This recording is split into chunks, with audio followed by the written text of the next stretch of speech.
The most prominent son of late Libyan leader Muammar Gaddafi, Saif al-Islam Gaddafi, has been shot dead in the northwestern city of Zintan in Libya.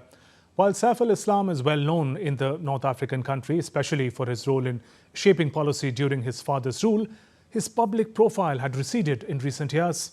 In 2015, a Libyan court passed a death sentence in absentia on Saif al-Islam for suppressing peaceful protest. His father, Muammar Gaddafi, was toppled in NATO-backed mass uprising in 2011.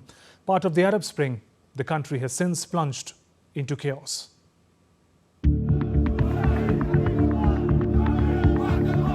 Saif al-Islam Gaddafi, son of late Libyan leader Muammar Gaddafi, is dead.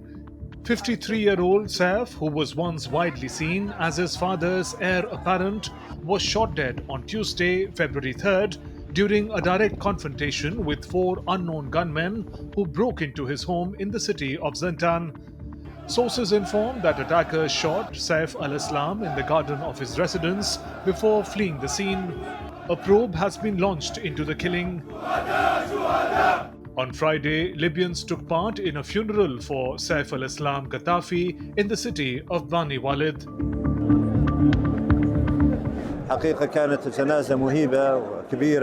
The funeral was really grand and big, suitable for the status of this man who exerted big efforts for the sake of Libya, reconciliation, and the Libyan people.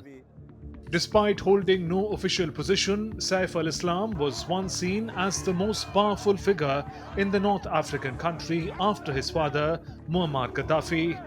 Not anymore.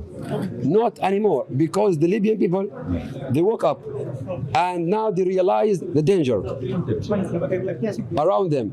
So now we are more united, we are more optimistic, and we are much stronger.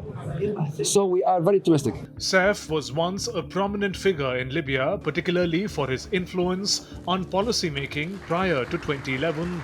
His reform efforts briefly improved ties with the West. However, his public image had largely declined in recent years.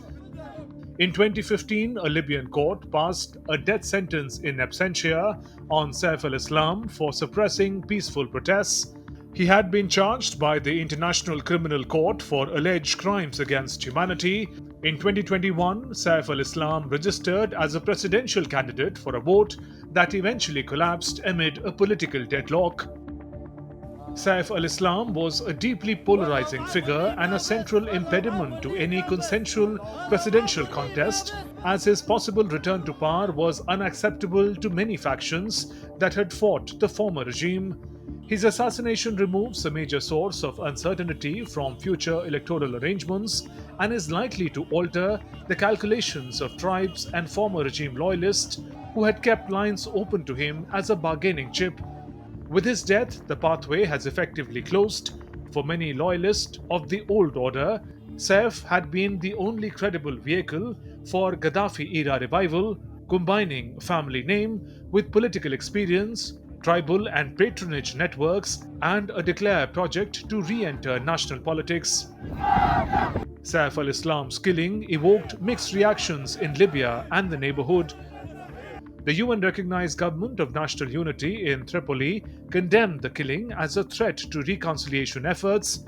Celebrations erupted in some areas, reflecting anti-Gaddafi sentiment, while pro-Gaddafi groups mourned him as a martyr. The African Union expressed deep concern, urging a thorough investigation to avoid undermining political transition. Fate of Muammar Gaddafi's other sons illustrate how sharply the family's fortunes deteriorated since 2011. Muttasim Gaddafi, the former national security advisor, was captured and killed by rebel forces in 2011, the same day as his father. Khamis Gaddafi, a military commander who led the elite Khamis Brigade, was reportedly killed in combat near Tripoli in August of 2011. Saif al-Arab Gaddafi, the most low-profile son, was killed by a NATO airstrike on his residence in Tripoli in April 2011. Libya is a mostly desert and oil-rich country in northern Africa. It gained independence in 1951, soon after oil was discovered, and earned the country immense wealth. Muammar Gaddafi seized power in 1969. Libya's turmoil stems from the 2011 NATO-backed uprising that ousted Gaddafi after 42 years of authoritarian rule with charges of human rights violations. He was captured and killed by the rebels in Sirte. What began as pro-democracy protest or the Arab Spring descended into a civil war, leaving a power vacuum filled by militias, tribes, and foreign powers. Today, Libya operates with parallel administrations, institutions, and security forces. Presidential and parliamentary elections are scheduled later in 2026, but security concerns and constitutional deadlocks continue to threaten stability.